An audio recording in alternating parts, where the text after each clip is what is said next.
Assalamualaikum dan selamat pagi tuan-tuan dan puan-puan. Pada pagi ini kita sambung lagi siri bodoh-bodoh bisnes. 3B, bodoh-bodoh bisnes.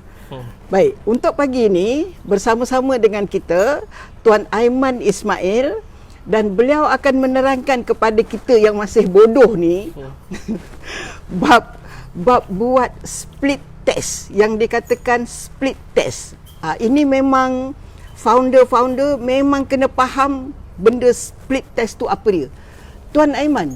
Ya, saya. Selamat datang. Terima kasih. Apalah bendanya yang dikatakan split test tu? Bahasa mudah faham bagi split test ini adalah kita membuat satu eksperimen ataupun kita nak buat satu uji kaji untuk menentukan bahawa apa yang kita nak cari. Sebagai contoh, kalau kita nak jual produk, pertama-tama sekali biasanya kita akan nak mencari audien mana yang paling akan respon dengan iklan kita. Seperti mana kita buat eksperimen dalam sains, kita dah ada kita punya pemboleh ubah. Yang pertama sekali, mungkin target kita kepada orang tua. Yang kedua, kita target kepada wanita bekerja. Yang ketiga, mungkin kita fokus kepada pasangan yang berkahwin. Jadi produk kita ni kita nak uji, kita nak test target market mana yang paling respon. Itu adalah bahasa yang paling mudah untuk kita nak faham, iaitu kita nak uji apa yang kita nak tahu. Sebagai contoh tadi, kita nak tahu target market mana yang akan respon dengan iklan kita. Maksud respon tu apa, tuan? Respon ini juga yang kita tentukan. Kita mahu respon dari segi apa. Sebagai contoh, hari ni saya nak ujilah antara ketiga-tiga jenis target market ini mana yang paling banyak komen, mana yang paling banyak WhatsApp saya. Jadi apabila kita dah kenal pasti yang mana satu target market yang paling respon, barulah kita boleh gandakan kos iklan, supaya kita boleh dapat result yang lebih optimum. Jadi respon tu mungkin beberapa cara lah dia respon. Itu yang sebelum ni kita cakap. Kalau kita nak buat iklan, pastikan kita tahu apa yang kita nak daripada iklan tu. Kita nak jual lah. Ada setengah orang dia nak jualan, ada setengah orang dia nak dapatkan leads WhatsApp, ada setengah orang dia cakap saya nak ramai orang tengok iklan saya pun dah cukup. Tengok saja pun dah cukup. Itulah, tengok keperluan orang berbeza-beza. Maksudnya kita buat split test sebab kita ada benda yang kita nak. Betul. Kita nak orang tengok aja pun boleh. Boleh. Tak beli, cuma tengok. Betul. Kita nak tengok apa lagi, tuan? Kalau kita nak orang WhatsApp, kita nak tengok orang tu WhatsApp. Jadi kita nak kira lah berapa. Antara ketiga-tiga contoh tu, antara tiga-tiga target market ni, mana yang paling banyak WhatsApp dia. Ni tuan tadi baru sebut 3 contoh. 3 contoh apa tu? Itu yang apa? Sebagai contoh, kita nak tengok, kita jual susu kambing. Kita nak tahu antara kita nak jual sebab bila susu kambing ni, tambah-tambah susu kambing ni memang kita boleh jual dekat semua orang. Kecuali yang tak tahan dengan bau hamis lah. Jadi kita nak buat split test ni, kita dah pening dah banyak mana ni. Kita nak fokus dekat siapa. So sebab itulah kita buat split test. Kita bawa keluar 3 target market yang kita nak jual. Orang tua, ibu bersalin, pasangan berkahwin, ataupun anak-anak kecil yang nak minum susu kambing. So kita pun run iklan, 3 iklan yang berbeza kepada 3 market yang ni. So kita nak tengoklah mana yang paling respon. Respon tu sama ada dari segi kita nak dengar WhatsApp. Itulah indikator untuk kita nak dapatkan. Jadi satu iklan target kepada orang tua. Satu iklan target orang tua. Satu iklan target kepada ibu-ibu muda. Satu lagi iklan kepada remaja. Kemudian kita tengok mana yang akan lagi respon? Katalah kita nak dia respon dia tu, dia WhatsApp kita. Kita tengoklah daripada 3 iklan tu, yang mana satu yang menghasilkan banyak WhatsApp. Betul. Oh, itulah dia yang dikatakan eksperimen tu, split test tu. Bermula dengan objektif. Kita buat split test ni untuk apa? Kita buat uji kaji, banyak-banyak pun boleh ubah ni untuk kita dapatkan apa? Untuk dapat orang tengok saja. Untuk dapat orang tengok. Sebagai contoh, tujuannya untuk orang tengok dan orang tahu. Kebanyakan yang buat ni untuk orang yang ada kedai. At least dia nak orang setempat nampak iklan dia, selalu tahu produk apa dia jual. Oh, bila tuan bagi contoh macam itu baru saya faham. Jadi ada iklan tu tujuannya bukan nak jual pun. Sekadar untuk memberitahu sebagai contoh. Beritahu saja. Dia nak buka cawangan baru. Cawangan akan dibuka minggu hadapan. Ya. 100 terawal yang datang dapat apa contoh. 100 itu je lah. 100 terawal datang dapat free mi kari semangkuk. Jadi kita tengoklah iklan yang mana satu yang orang banyak tengok. Ya, orang banyak tengok, ya banyak orang ikutlah mana yang kita nak. Kalau kita tak nak buat split test ni tuan, kita nak jump, kita nak lompat, tak nak buat split test ni, apa kerugiannya? Kerugiannya adalah kita tak tahu adakah itu betul-betul target market yang perlu produk kita. Sebab itulah bila kita nak buat, tujuan kita buat split test ini, sebagai contoh, kalau kita ada bajet RM3,000 iklan, kita hanya bawa keluar sekitar 20% ke 30%, dalam sekitar RM600 ke RM900. Hanya maksudnya kita spend sedikit untuk buat split test. At least kita nak tahu, kita nak test the water, mana yang lebih respon. Katakanlah iklan B, banyak orang tengok. Lepas tu apa kita nak buat? Jadi iklan A dengan C ni mungkin kita boleh tutup. Jadi dua iklan kita boleh salurkan untuk fokus. Sebab kita dah jumpa dah kempen ini boleh pergi sebab dia paling banyak respon.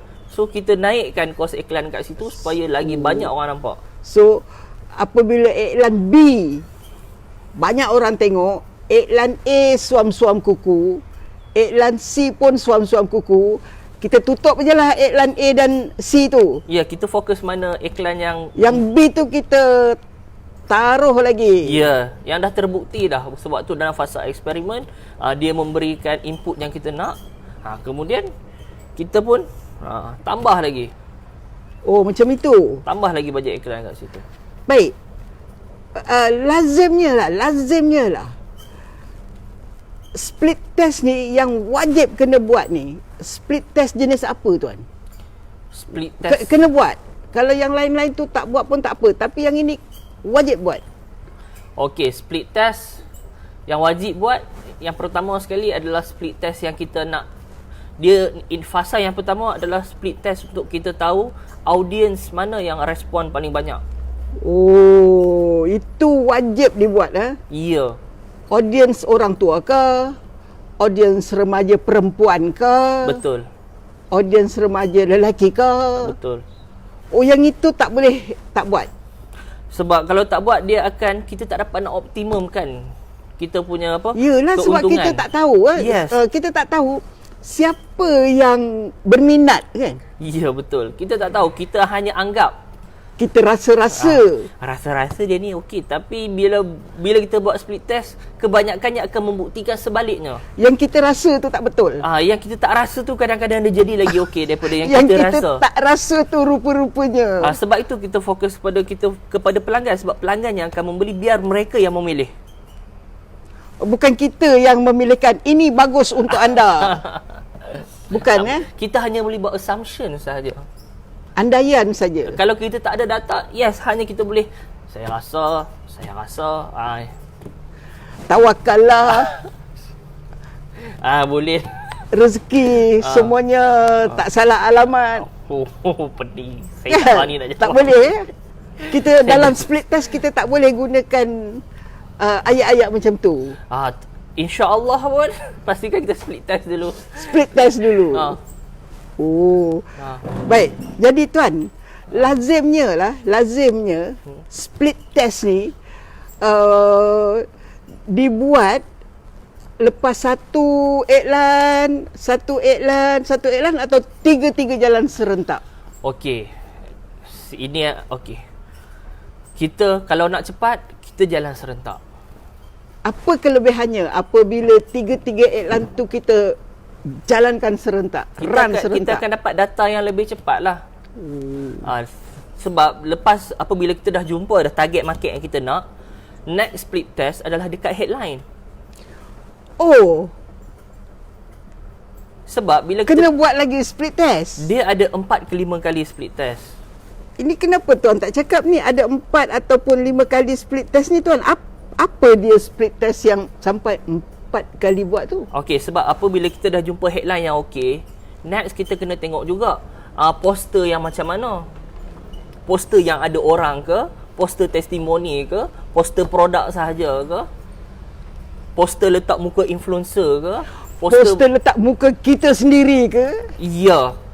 Sebab pertama sekali, the significant is bila kita dah tahu, yang paling penting adalah bila kita dah tahu dah orang target market macam mana yang suka. Yang kedua, headline pula. Diorang suka headline yang macam mana? Headline yang secara terus ke? Headline soalan ke? Headline bagaimana tutorial ke? Headline yang jenis testimoni ke? Headline jenis bentuk tawaran ke? Wih, banyaknya jenis headline. Sebab itu kerjanya bukan tekan-tekan. Oh, jadi yang dia orang kata kena berani klik ke sana klik sini tu tak tepat lah macam itu. Dia sebab dalam pengiklanan ni kenapa kita banyak fokus kepada kita sebut sebagai kreatif iklan, sebagai copywriting, poster, sebab itulah yang customer nampak. Sebab itu dia sangat penting. Itu yang customer nampak. Yang setting yang kita tolak sana tolak sini tekan-tekan tu semua tak nampak. Sebab itu ada setengah orang bila dia buat iklan, dia hanya main dia hanya setting umur. Kalau dia ada kedai, dia fokus pada lokasi. Kalau dia kemudian iklannya open iklan. Apa tu open iklan tuan? Maksud open iklan ni dia hanya dia iklannya hanya fokus kepada umur orang tu sahaja, mungkin melibatkan relationship. Dia tak ada nak masuk interest yang banyak-banyak.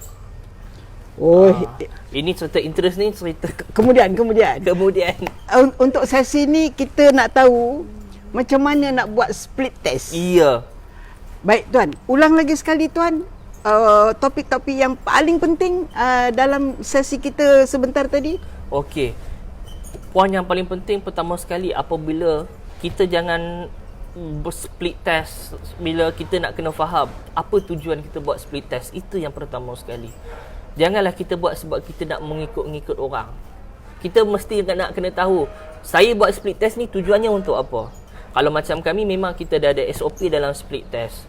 Split test yang pertama adalah kita nak tahu kita nak jual kepada siapa. Apabila kita dah tahu kita nak jual kepada siapa, adalah kita fokus kepada split test, kenapa mereka beli. Itu yang kita ubah split test untuk headline. Nak kena tengok pula headline jenis mana yang diorang paling respon. Daripada headline itu kita terjemahkan, kita support dengan poster. Poster macam mana orang yang respon. Lepas tu nak kena tengok juga dari segi kita nak test video. Itu belum masuk lagi puan. Nak split test dari segi offer. Offer yang mana yang orang sebab kadang-kadang ada setengah orang ingat bagi je free gift, orang mesti suka. Kadang-kadang ada setengah orang beli free gift ni tak ada nilai kepada dia. Tak membantu. Ada juga high value free gift, low value free gift. Gini tuan, yang itu kita buat sesi lain. Nanti kita tak fokus kan? Betul. Kita buat sesi lain. Sekarang ni split test dulu. So itu split test. Belum lagi kita nak bila kita buat iklan ni, ada lagi kita nak split test kita punya landing page website kita. Oh, itu pun nak kena di split test juga. Betul. Landing page. Oh. So itu dia punya aliran, dia punya aturan yang biasa kami buat lah. Jadi nombor satu, mesti tahu kita nak apa. Ya, kita Nak like banyak, nak komen banyak, nak share banyak, nak tengok saja, nak WhatsApp, ya. nak leads. Ya. Itu kena ditetapkan dulu. Supaya barulah kita tahu kita buat split test ni apa sebenarnya. Sebab kita faham kebanyakan orang dia tengok orang itu buat split test, dia mau buat split test. Orang tu buat conversion ad, dia nak buat conversion ad. Mengikut-ngikut. Kadang sebab sedangkan bisnes ni mengikut kapasiti kita sendiri. Oh, bab capacity tu tajuk lain. Itu pun tajuk lain Itu juga. tajuk lain. Hari ni split test. Kenapa perlu buat split test? Betul. Baik. Poin kedua tuan, yang sangat penting lah untuk kita yang masih bodoh ni. Apa kita mesti buat sebelum mulakan split test ni? Sediakan bahan iklan yang macam yang sekurang-kurangnya iklan itu fokus kepada 3 target market yang berbeza. Sediakan bahan iklan. Ya, betul. Copywritingnya, posternya. Dah kalau dia pun tak tahu macam mana nak buat copywriting, macam mana nak buat poster, macam mana tuan? Kalau dia tak tahu at least tahu kita nak jual kepada siapa. Supaya nanti kalau kita nak upah dekat orang, kita cakap, saya nak upah tuan untuk split test kepada 3 target market ni. Macam tu. Yang itu kita kena buat sendiri. Yang sebab itu bisnes kita saja yang tahu. Kita nak jual pada siapa kan? Betul juga. Yang ketiga tuan? Bahan apa dia? Yang ketiga, poin yang ketiga. Yang kita sebagai founder ni, pertama kena tahu kita nak apa. Betul. Nak leads ke, nak orang tengok saja ke? Betul. Kedua, siapkan bahan-bahannya. Betul. Bahan-bahan yang nak di split testkan tu. Ya, betul. Kalau tak pandai pun tak apa, tapi kena tahu. Kena tahu supaya nanti bila kita nak outsource dekat orang tu, kita tahulah kita upah orang ni untuk apa. Buat copywriting ke, ambil gambar ke, Betul. carikan influencer ke. Okey, yang ketiga? Kalau kata untuk yang ketiga ni kita kalau kata untuk yang ketiga pula ni, setelah kita dah buat kita dah tahu kita punya objektif, kita dah at least kita dah kenal kita punya pelanggan. Yang ketiga adalah kita hanya perlu start saja. Perlu start saja. Sebab benda tu kita dah ada dah, kita dah ready semua. Sama ada kita nak upah orang ataupun kita nak buat sendiri. Barulah boleh mula buka Facebook ad punya apps tu. Ya. Bila kita dah run tu, waktu tu kita berlapang dada lah. Tunggu je lah. Sebab apa hasil split test tu? Ya, betul. Sekali dia tengok tiga-tiga tak jalan tuan. Apa nak buat? Tiga-tiga orang tak respon. Tiga-tiga orang tak respon. Kita ubah, kita target orang lain pula. Sebab tu prosesnya panjang. Yang saya kata 3 tu itulah minimum. Itu adalah paling minimum. Dan kita buat tiga pun orang tak suka tengok. Tiga-tiga orang tak suka. Tak ada orang WhatsApp. Tak ada orang WhatsApp. Tiga-tiga tak menghasilkan lead. Kenalah buat yang keempat pula. Maksudnya kita buat set 3 set yang seterusnya pula. 3 set yang lain pula. Baiklah tuan-tuan, pening kepala lah kalau kita panjangkan cerita, sebab nanti ada topik-topik lain. Betul. yang perlu fokus pula. Jadi terima kasih Tuan Aiman atas maklumat yang penting ini. Terima kasih banyak-banyak. Sekianlah sahaja tuan-tuan dan puan-puan, siri BBB 3B, bodoh-bodoh bisnes. Assalamualaikum.